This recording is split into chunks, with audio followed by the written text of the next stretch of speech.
Good morning. We're going to jump right in with Psalm 9 today. For the director of music, to the tune of the death of the sun, a psalm of David. I will give thanks to you, Lord, with all my heart. I will tell of your wonderful deeds. I will be glad and rejoice in you. I will sing the praises of your name, Most High. My enemies turn back, they stumble and perish before you. For you have upheld my right and my cause, sitting enthroned as the righteous judge. You have rebuked the nations and destroyed the wicked. You have blotted out their name forever and ever. Endless ruin has overtaken my enemies. You have uprooted their cities, and even the memory of them has perished. The Lord reigns forever. He has established his throne for judgment. He rules the world in righteousness and judges the people with equity. The Lord is a refuge for the oppressed, a stronghold in times of trouble. Those who know your name trust in you, for you, Lord, have never forsaken those who seek you. Sing the praises of the Lord enthroned in Zion. Proclaim among the nations what he has done. For he who avenges blood remembers. He does not ignore the cries of the afflicted. Lord, see how my enemies persecute me.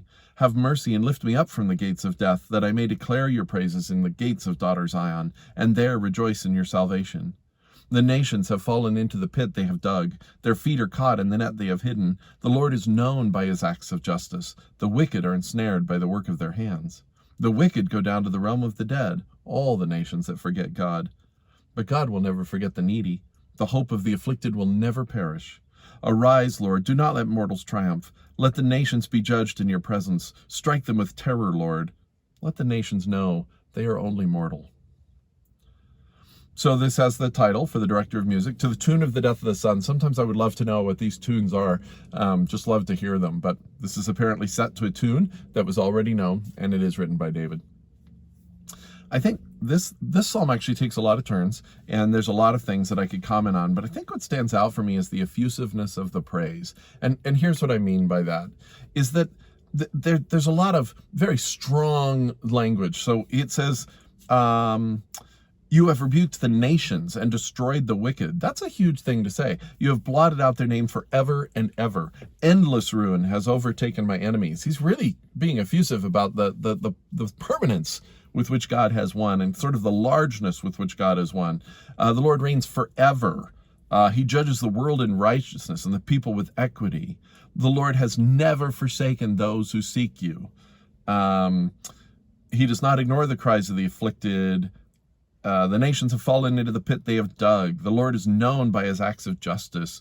The contrast between the nations forgetting God, but God never forgetting the needy. There's a lot here about really how God is especially protective of those who are most needy and oppressed. But I think what stands out to me when I say the effusiveness of the praise, I guess here's what I've been thinking about.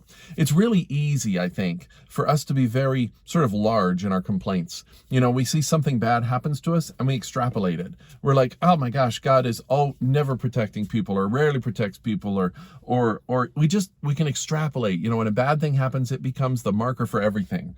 You know, if something's bad today, it's going to be bad forever. It's just very easy for us to extrapolate bad things. And we can get this sort of subtle idea, you know, that we're always kind of backing away from the praise of God, because we always have to caveat, you know, God protects his people, but not always. Sometimes he kind of lets bad things happen to us. And I understand the need to be honest and real about what happens, but I think we get in such a habit of restraining our praise and not restraining our complaints, or extrapolating our complaints, that we get this really, I think, wrong picture about God. And we tend to think that the things that are permanent are the negative things.